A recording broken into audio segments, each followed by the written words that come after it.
Hey guys, here is Anna, and today's video I'm filming in collaboration with Jeeyoon Kim. She has an amazing YouTube channel about classical music as well that I highly recommend to you, and she gave me a task to film a video about comparison of German and Russian music education, and I gave her a task to compare Korean and American music system. So I will link her video down below, so please make sure you check it out and subscribe to her channel. I actually love watching her videos myself, and I'm very curious about the video that she has filmed because I'm not so familiar with American and Korean music education, and as you may know, I'm really interested in the topic. And now let's get straight into comparing Russian and German educational systems.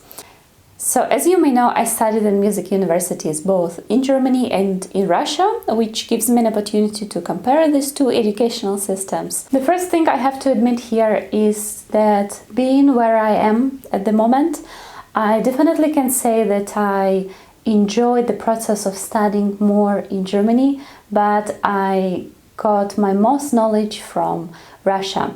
And of course, I'm generalizing here, and I'm not talking about my individual piano lessons with my professors, because studying with a professor individually doesn't really have to do anything with the country or not even with the university. It's just a very personal experience.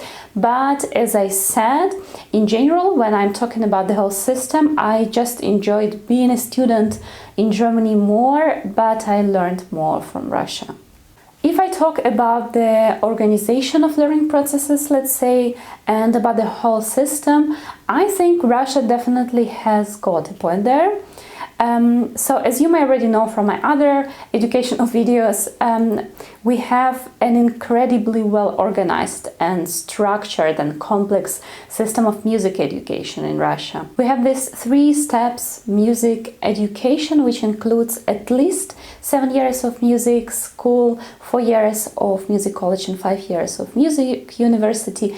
And as a result, this system has been producing an incredible amount of great Russian musicians that are famous all over the world.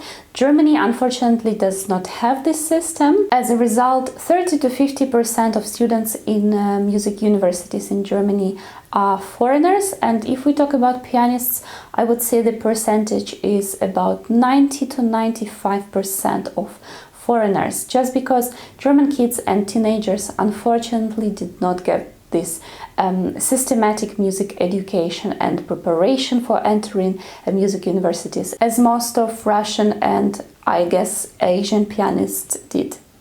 On the other hand, if we are talking about flexibility and, let's say, creativity, I would definitely give Germany a point here. So I will just give you a small example. When I was around 11, I desperately wanted to study violin, just to learn another instrument. Like, I was particularly crazy about this idea, like learning violin. So when you're a pianist in Russia, a kid who learns a piano and wants to be a professional, you're just supposed to practice the piano the whole day and not really do anything else. And at first my mom was kind of against this idea, because and then it comes to the second problem. We only have mainly music schools in Russia, not really private lessons, which means that the only one possibility to study violin would be for me in a music school. Music schools have programs, and learning another instrument is not in a program of any music school. So finally, they opened for me a special class that I can actually learn a violin on the top of the piano just for a few years, just for myself. And actually, after me, many kids in my music school used this possibility to learn another instrument on the top of their main one. So it was quite a big deal, and in general I would say that it's not a common thing in Russia to study 2 instruments, or at least I don't really know anyone who does this on a professional level, or let's say studying conducting and instrument or musicology at the same time. It's just not a very common thing to do. I would say I don't really know anyone. Here in Germany it's a very common thing to do, so I actually know a lot of people who even give concerts professionally, playing 2 instruments, or let's say an instrumentalist who studies conducting at the same time.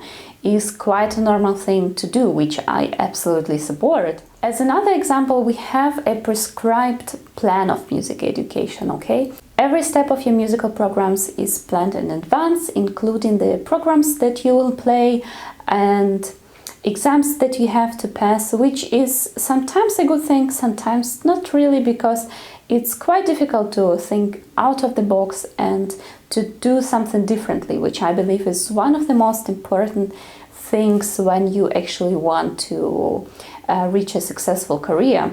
Of course, it forms us as highly professional musicians, but at the same time, it's just quite difficult to be different in this system. And quite often you're judged for, let's say, for example, not taking part in music competitions, which I mean, here in Europe, in Germany, there are so many great musicians who made a career and have never taken part in any music competitions. Coming a little bit back, I would like again to say that because of this system, we are very lucky in Russia.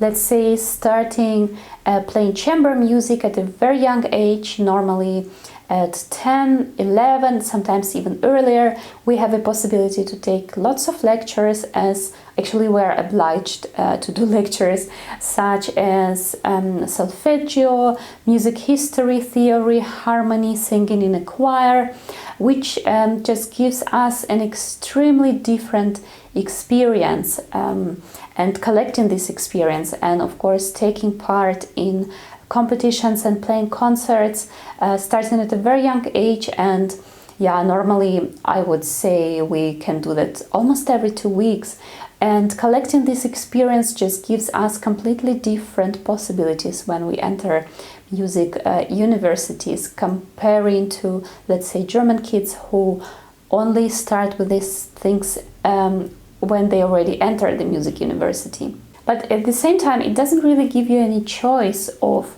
which lectures you want to do or what do you want to do in general. There is always a prescribed plan of lectures that you have to do at a specific studying year, a specific lecture. So I was generally very surprised when I came to Germany and I realized that you don't have to do a list of lectures, but you just have to collect points, and basically you can get these points for doing any lectures that the school suggests you, which just gives you so much variety. Probably a last topic that I would like to discuss is a mental and, let's say, physical comfort of your studying, and just general organizational things such as scholarships, practicing possibilities, dormitories and things like that. I think you can guess already that mentally you have much less pressure in Germany and much more in Russia, which is a personal preference. I would say I am thankful that I had this